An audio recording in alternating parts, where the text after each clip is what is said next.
For joining us today with the head coach of the U.S. men's national team, Gregg Berhalter, to discuss the roster for the upcoming friendlies against four-time World Cup champion Germany and Ghana. If you'd like to get in the queue to ask a question, you can do so by virtually raising your hand now. Just a couple of points for those of you who will be covering. We'll be reporting to Nashville on October 8th, and we'll begin our media availabilities on October 9th from Nashville. The team will depart the afternoon of October 12th, heading to Hartford for the match against Germany, and will return the following day back to Nashville. We'll be publishing the media availability schedule later this week. And we'll begin with opening comments from Gregg, and then we'll take your questions. Thank you, Michael. Look forward to this camp to compete against two high-level international opponents.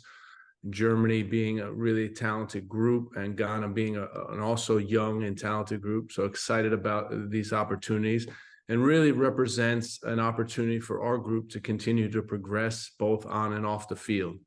We're excited about the player pool that we have in, and we think it's a strong roster, and looking forward to continuing where we left off from last camp. Thank you. Thanks, Gregg. We'll start with questions and begin with Henry Bushnell from Yahoo. Thanks, Michael. And hey, Gregg, appreciate your time. I guess to start, what can you tell us about your conversations with Gio over the past few weeks or maybe over a month? And just where things stand with your relationship with him right now? It was, first of all, the conversation was positive conversation. Appreciative of him taking time and being able to connect. And really for us, it's about,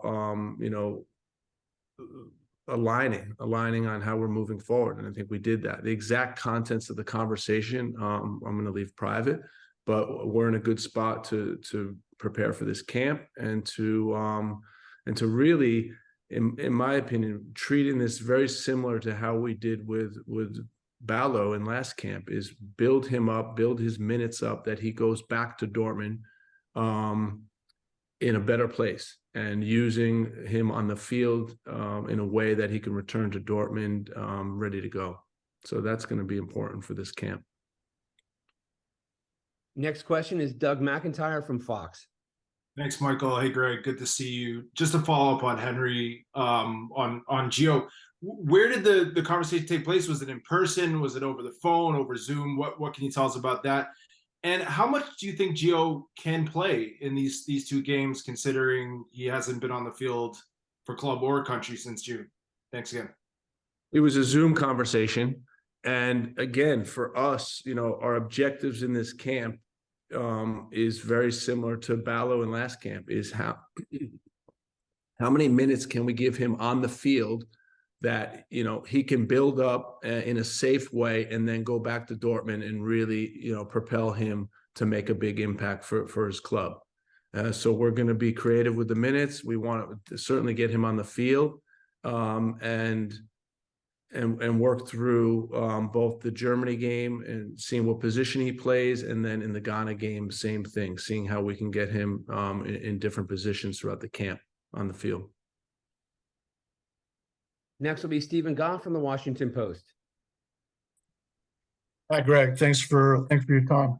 How would you? Are there still things to be resolved with Gio? I mean, obviously you've taken a major step forward, but this is not a simple coach-player situation. You obviously have a long history with Gio and his family. Are there still things you need to move past? Well, I'd say that, the conversation was positive. I was really just appreciative of the conversation. And having said that, acknowledging that I think it will take time. It's a difference between a Zoom call and being in person, but I think that both intentions are positive. And the idea is that, we work together for the team to be successful. And I think we're both prepared to do that. So, I think that although it may take some time, we're both aligned with what we want to accomplish. Next will be Paul Tenorio from The Athletic. Greg, in the last cycle, Tyler Adams was the constant for you guys. He was the player who played in every qualifier, and to have him out with injury now, and it looks like maybe an extended period of time, how do you go about replacing him or trying to find ways to play without him? And how much does Gio's role and ability to play minutes impact that in kind of how you think about the way the midfield is organized? Whether it's Eunice dropping deeper because someone like Gio plays in a more attacking role, or kind of a like for like and keeping Eunice and Weston in the roles that they typically play. Thank you. Yeah, you saw Eunice yesterday playing a little bit deeper, especially later in the game for Milan in the Champions League. So he's certainly doing that now with his club. But for me, it's I think the first thing to acknowledge is, all of us, the staff, the players, feel really, really bad for Tyler because he's working so hard to get back and had a setback and won't be involved in this camp. So we're thinking about Tyler. He means a tremendous amount to this team, both on and off the field. That's the first thing. And the second thing, it gives us an opportunity to have, a plan B when and if Tyler isn't available. And we'll work through this, whether that's with Eunice and Weston playing a little deeper and then with an attacking midfielder, or whether it's with the traditional single pivot and two attacking midfielders. So either way, it's going to give us a lot of information. And really testing it against high-level opponents is going to be fun. So, or again, we have other midfielders. You look at a guy like Malik Tillman, who's playing with PSV, doing really well. He can be in that attacking role. Gio can be in that attacking role. Luca can play, as one of the center midfielders. So there are options, and it's just about working through it. Next will be Jeff Carlisle from ESPN FC. Thanks, Michael. Hi, Greg. So based on what you said just then, and given that Gio played in more of a central attacking role at the Nations League, is that where you see him on the field going forward? Or is he going to reprise his role where he was more on the wing, in the last cycle? And in terms of Tyler, how long do you anticipate him being out? I mean, how much of a setback was this? So for that information, you're going to need to talk to Bournemouth, Jeff. In terms of Gio, we see him being able to play three positions: center midfielder, attacking midfielder, and winger. And we use wingers in different ways. Sometimes the wingers are wide against the line, and sometimes they're in between the lines. And we see him as more of an in between the lines winger. So those three positions, he can be utilized in.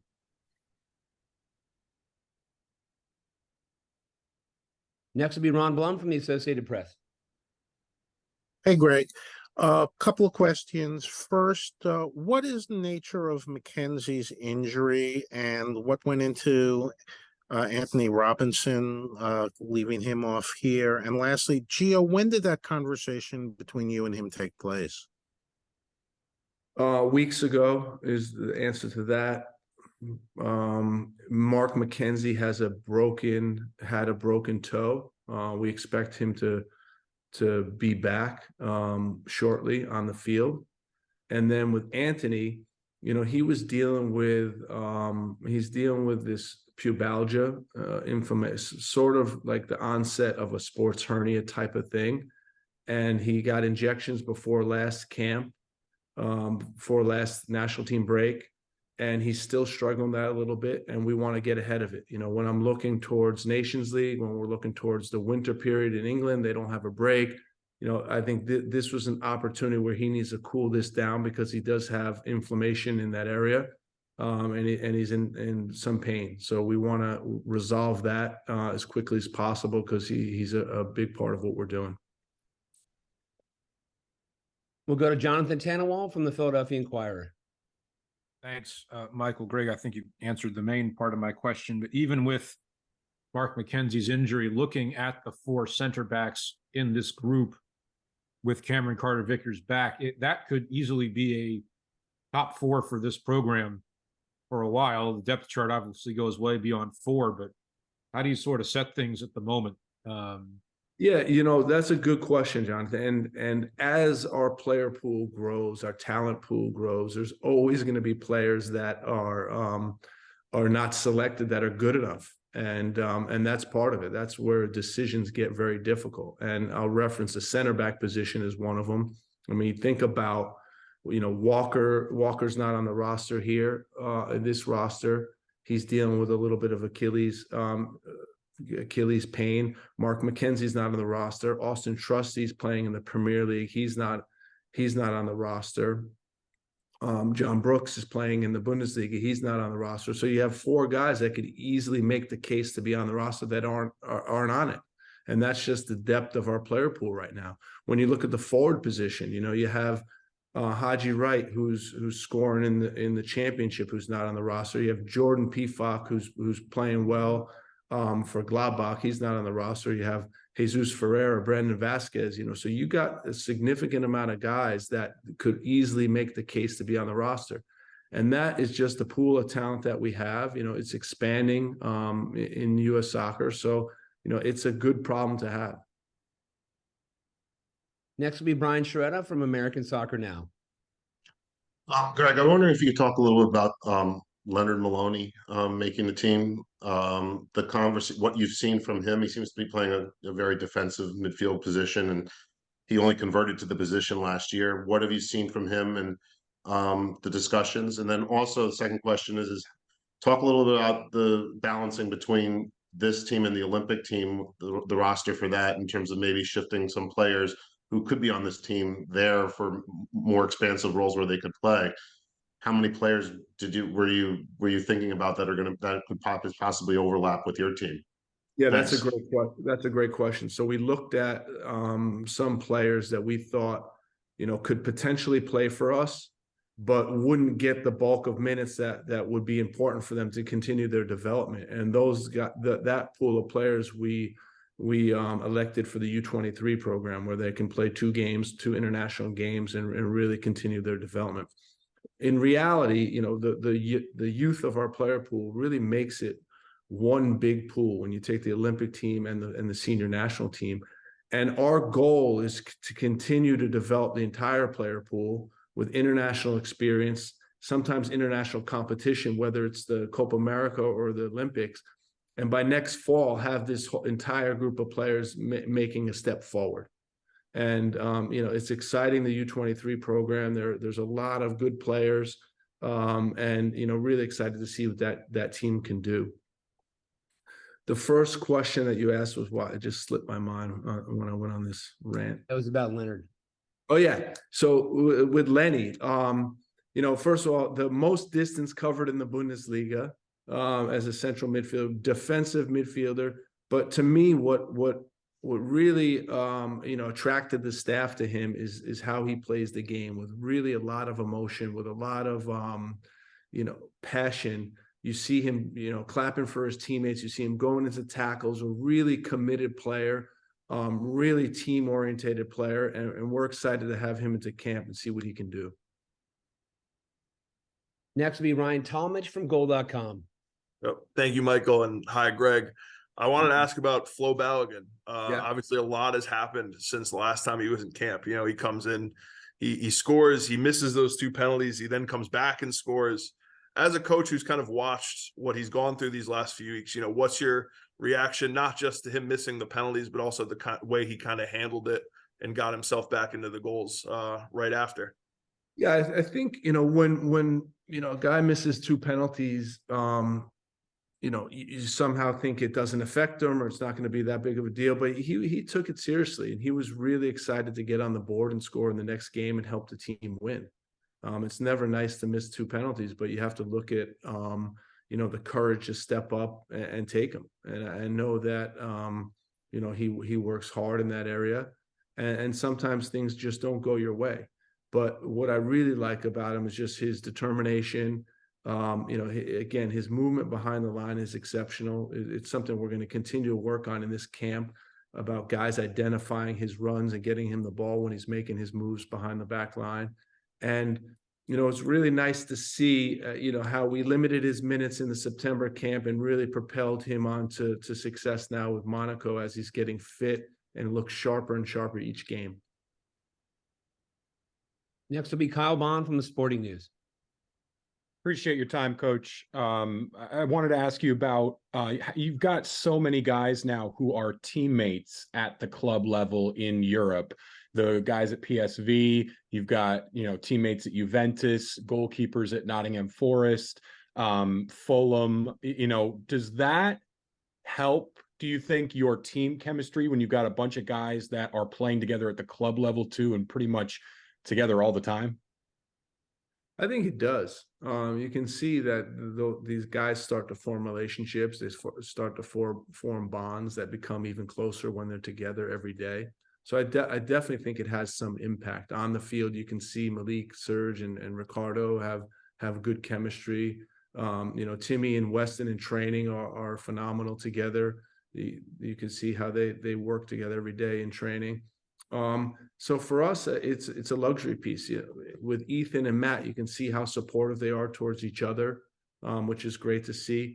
And then finally with Eunice and Christian, the battles that they go through every week in the Serie A, and Eunice, fighting to get on the field and get a starting position, and Christian being a high performer for Milan.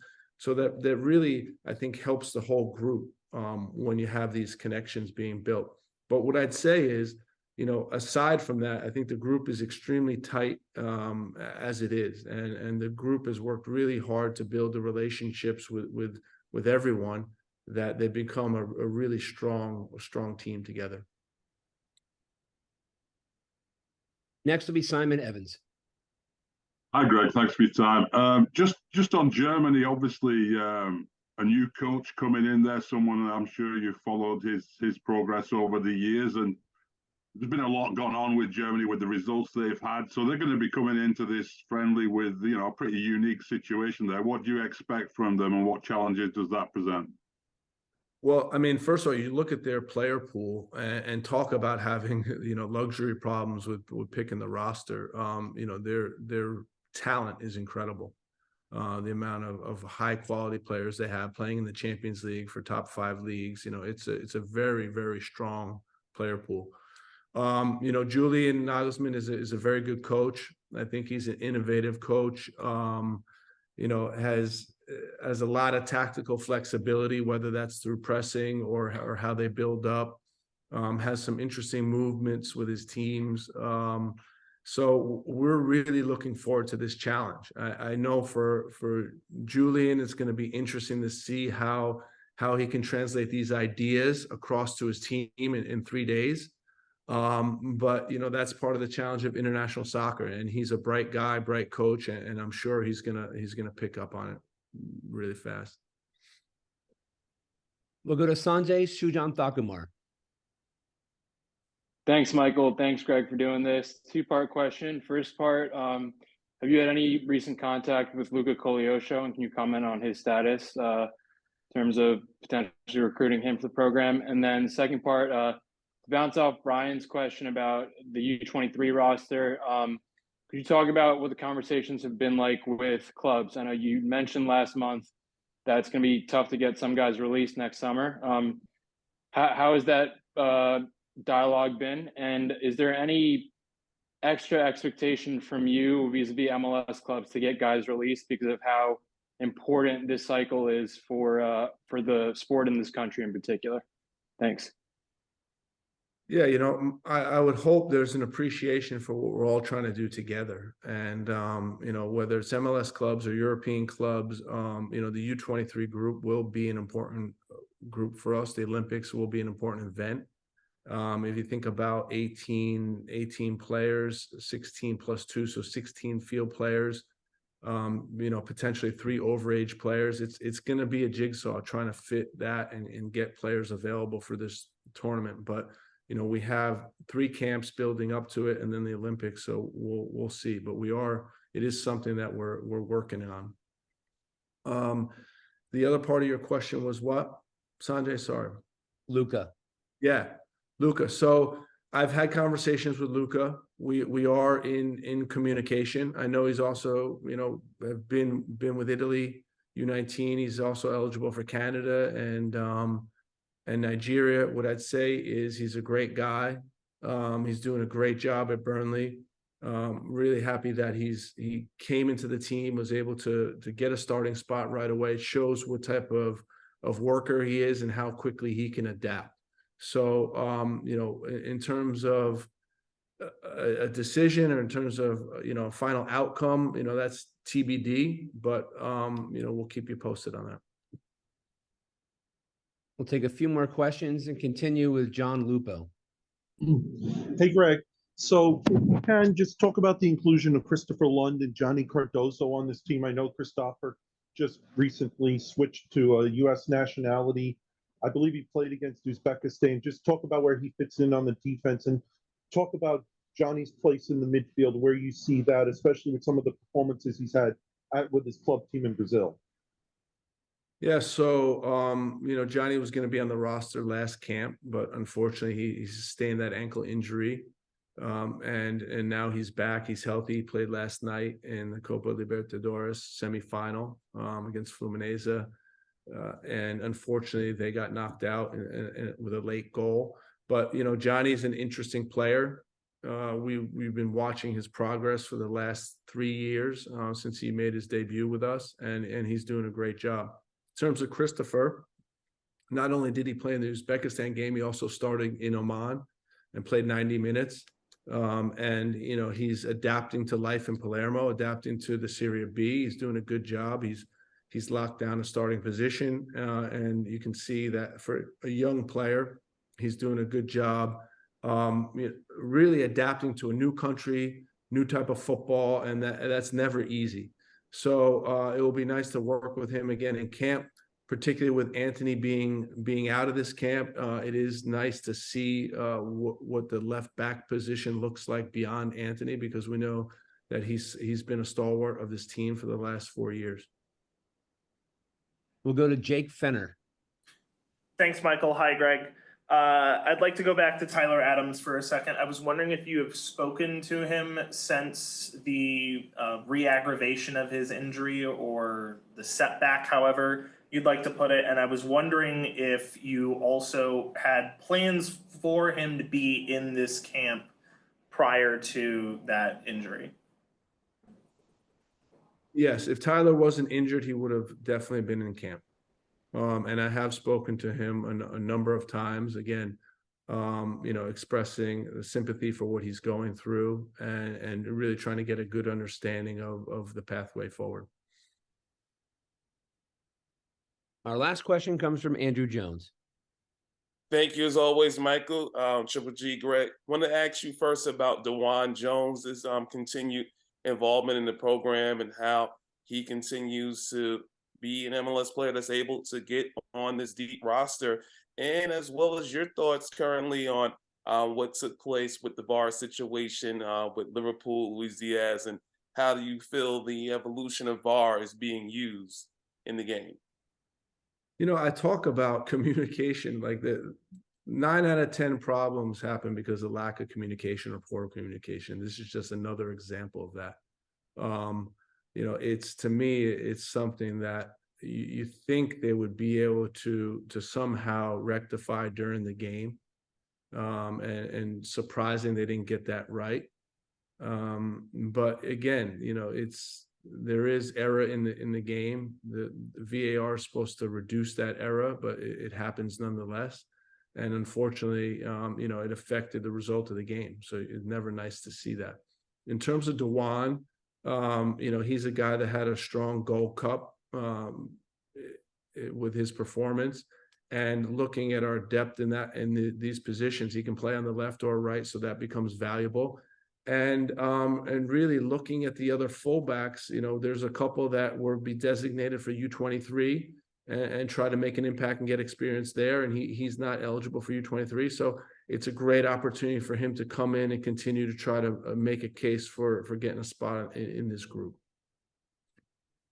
Well, thanks, Greg, and thanks for everyone for joining today. We'll have the video posted a little bit later, and we'll see you all next week from Nashville.